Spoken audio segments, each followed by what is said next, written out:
Hey, this is Kenny from Kenny's Audiophile Record Reviews. Thank you very much for viewing my channel. As always, please like and subscribe. I really appreciate that. If you hear that noise up above, I apologize. That's my ceiling fan. I know I say that in a lot of videos, but just thought I'd let you know. But anyway, in this video, I'm going to do a quick recommendation of two records, two albums from different ends of the spectrum. I was listening to these records in a recent listening session in my music room, so I thought I would convey what I listened to in a video to my audience. In the first one, and I'm getting to the first one in a second, she was a fabulous singer and an underrated singer. Her name is Jo Stafford, and she was active, I think, from like the 30s on to the early 80s. And she would sing, popular songs of the day, show tunes with her. Really, really great underrated voice. Is another album I have of her. I wish I had more albums of her, but I think I only have like 3 or 4. And this one right here, Ballads of the Blues, is really, really good. But that's not what I'm talking about in this video. But Ballads of the Blues is really good. I think this one, the orchestra is conducted by her. I think Paul Weston was her husband. Ballads of Blues, you should check that one out. But the one I'm going to speak on is called Jo Plus Jazz. Jo Stafford, Jo Plus Jazz. You should definitely listen to this on YouTube before you consider buying it. You should definitely check it out on YouTube. And on this album, first of all, this album came out in 1960. I'll show you the label. This is my earlier Columbia pressing label of the record. And I have another pressing of the record, but this pressing, I believe this one is from the late 70s, with the early 60s version sounding the best, in my opinion. The early 60s version is just a little bit more, has a more warmth and detail versus late 70s version, at least in my opinion, on my system. Oh, by the way, my equipment I use to listen to these records is in the description below. But for this listening session, the turntable I used was a Rega P8 turntable with a Apheta 3 cartridge. But this record, she takes on the jazz genre. And this record does a great job of representing that mid-50s to maybe early 60s female jazz vocal style. She really does a great job of demonstrating that genre, that late mid-50s, early 60s female vocal jazz genre. And on this one, she was surrounded by really great musicians on this record, in my opinion. I mean, she just didn't use random, nondescript studio musicians. She didn't pick brothers off the street for this one. On this one, you have like Johnny Mandel, arranged and conducted by Johnny Mandel. This features the great Ben Webster, Johnny Hodges, Ray Nance, Jimmy Bowles, and Don, I hope I'm pronouncing his name right, Fagerquist. But I think the mistake they made with this record is they should have put Ben Webster's name on the front cover as well, featuring Ben Webster or something like that. That would have been a great selling point for them. I think that was a mistake on their part. But her vocal performance on this record, this jazz record, this, like I said, mid-50s and early 60s female vocal jazz record is quite good. She has and I'll show you they did I don't know if you can make out the song listing on here because they do it in paragraph form. But the songs are in bold letters. I hope you can see them. If not, it can be looked up on the internet. But her version of Midnight Sun is quite good. And the song, You'd Be So Nice to Come Home To, it's just a spectacular vocal vibe and groove to it that you can just, if you like vocal jazz from that time, her interpretation of that song is fabulous. And also the song, I think the best song on this album is The Folks Who Live on the Hill And that's an amazingly beautiful song, an amazingly beautiful vocal performance on the song The Folks Who Live on the Hill. And her interpretation of the song Imagination is quite good. So if you like vocal jazz from that era, like I said, mid-50s, early 60s, this album was issued in 1960. If you like vocal jazz from that era, you should definitely check this album out and listen to it on YouTube. But I would start with the song The Folks Who Live on the Hill and the song You'd Be So Nice to Come Home To. And their interpretation of the song Imagination is quite good. I really like this album. When I was listening to this album, and I pulled out the stereo version first, I was really hyped up about my music listening session that particular night. I said, gosh, I'm going to pull out the mono record. I know I have a mono copy of this record, so it would be great to compare and contrast. So I went to the S's, looked up Stafford, and I didn't have it. I said, man, that would have been great to hear this in mono, because mono records during that era were fabulous. This stereo record is quite good. Joe Stafford's voice is almost like right in the center of the soundstage, with most of the instruments and instrumentation coming from the right and left speakers, with a little bit of ambience going towards the center at times. But for a stereo record of that era, this sounds good. Very good. If I would rate this album, the performance I give, gosh, 8.5, and the sound I give like 8. The sound isn't fabulous, but it's not bad. I think it's very good. It really is. Could have been a little bit more definition to the sound, but that could be because of the copy I have. But this is a very good vocal performance of that time. I think this is a highly underrated record, in my opinion. Joe Plus Jazz, issued on the Columbia record label in 1960 by Joe Stafford. I enjoy listening to this record. I really do. The next one is like totally different. It's from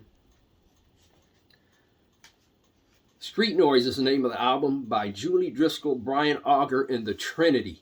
This album, after listening to, and I had listened to this album in several years, I was pumped up about after listening to this album, because this is just a fantabulous performance. This was issued in 1969 on the Atco label. And Brian Auger really does fabulous work on a lot of his albums. A keyboardist, I think he played maybe organ, piano, keyboards. Here, I show, before I get to this review, I'll show you some albums I have of him in his groups, but it's not a lot, unfortunately. I got to do something about that. There's a second win. Brian Auger and the Oblivion Express. There's a promo copy. Brian Auger's live album. I think this was reissued recently. Brian Auger, Oblivion Express live at the Whiskey Hollywood. This is volume 1. Like I said, I think this was reissued recently as of posting of this video. This is volume 2. And Reinforcements. Brian Auger, Oblivion Express.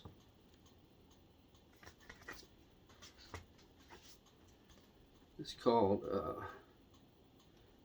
B4, Brian Auger and the Trinity. And my last one, Brian Auger and Julie Tippett. She was formerly Julie Driscoll. She married Keith Tippett, the piano player, jazz piano player. I think he passed away as of the posting of this video approximately 4 years ago, somewhere around that time frame. But this album right here, I was blown away by the performance on this album. Not so much the sound, but the performance. I'm going to get the sound in a second. And I'll show you this gatefold.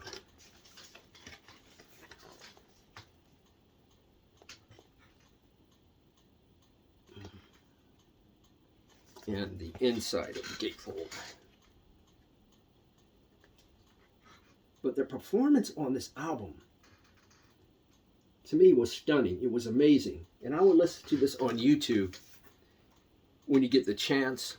Like I said, I have some issues with the sound, and I'll get to that in a minute. But the songs on here, a song called Tropic Capricorn. It's a very nice. It has a very nice drum solo that's captured well on my system, and the piano playing or the keyboards of Brian Auger were simply amazing in my stereo setup. And there's another song called Czechoslovakia, and it really displays the beautiful voice of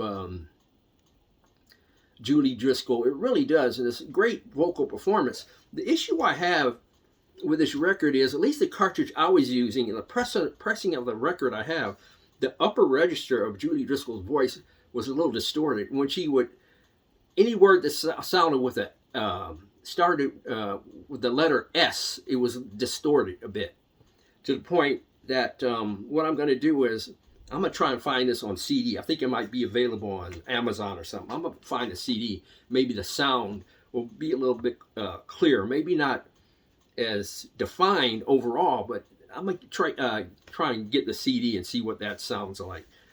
But I was amazed overall by the sound of this album. This is pretty much, this album has elements of progressive rock,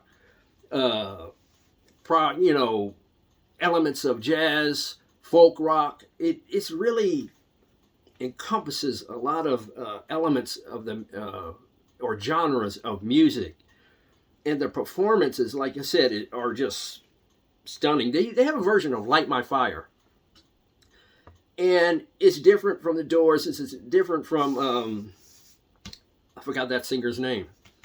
It'll come to me by the end of the video or even after the video. Jose Feliciano's version. It's very different, but they took that song and fabulously made it their own with their performance of Light My Fire. Definitely check that one out. And they have a version of Miles Davis's All Blues. And it is a great vocal version of Miles Davis's All Blues. You definitely listen to All Blues first on this album, and then go back and listen to everything. But All Blues is amazing and quite good, and Light My Fire on this album is quite amazing too. And they have this another song on here. I think it's a Nina Simone song. Where is it?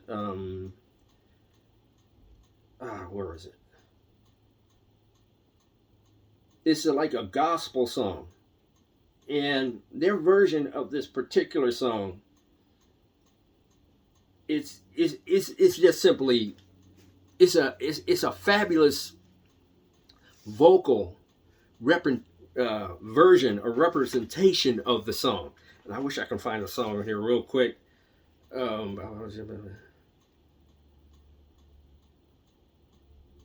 I can't find it on here, but it's a great vocal version. Oh, Take Me to the Water. I should have known that.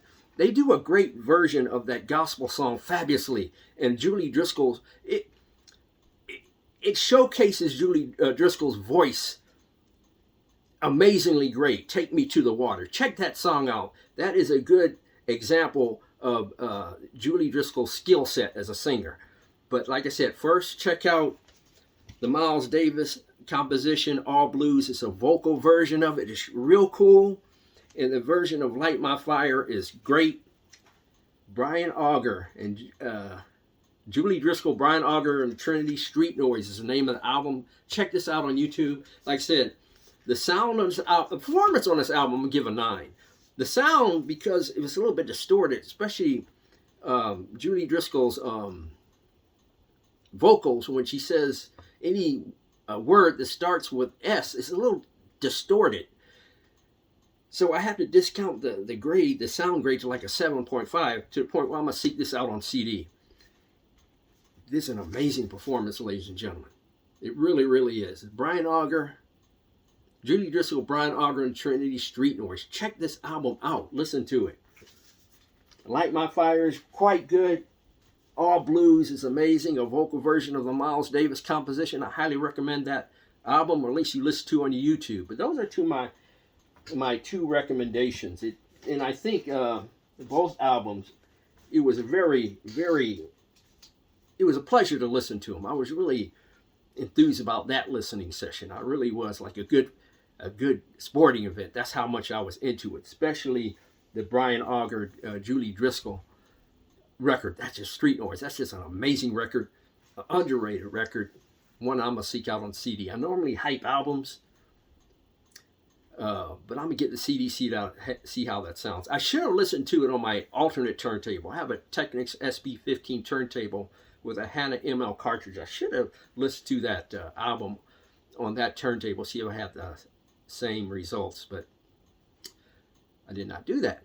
So both albums, highly recommend, especially Brian Auger, Julie Driscoll albums. Please leave your comments in the comment section below. Please like and subscribe. I really appreciate it. I have fun doing these videos for you guys. I'll continue to do them as long as I can think of ideas that I think deserve to be conveyed to an audience. But thank you very much. Please like and subscribe. God bless, strong love, and keep the peace worldwide.